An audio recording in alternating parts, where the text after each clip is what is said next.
Now, the war in West Asia is widening. A series of tit-for-tat strikes has raised fears that the conflict could now spread beyond its current front lines, with Egypt now potentially being pulled closer into the crisis.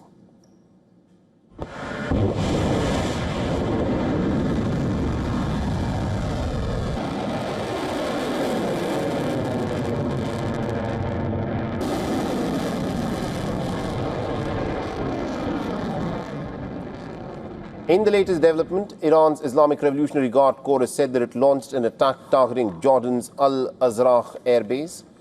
In a statement, the IRGC claimed that the US forces had used bunker buster bombs to strike 2 residential houses on the Qeshm Island, targeting local residents.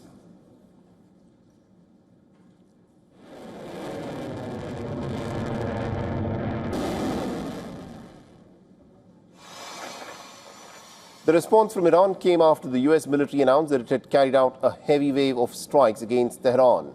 The CENTCOM said that its forces targeted dozens of IRGC positions, including military command centers, in retaliation for the earlier missile attacks on US forces.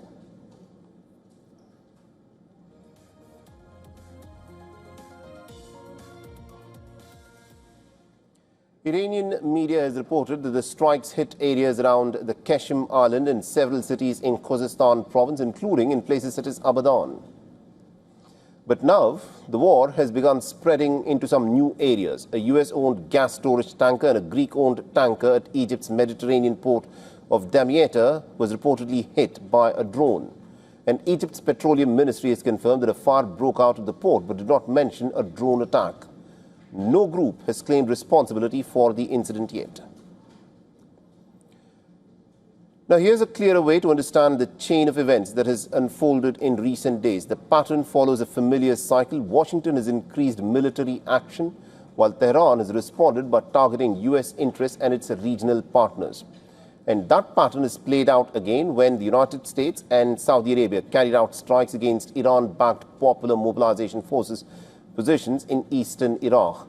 And at the same time, the Houthis have opened another front by targeting a Saudi-linked oil vessel in the Red Sea.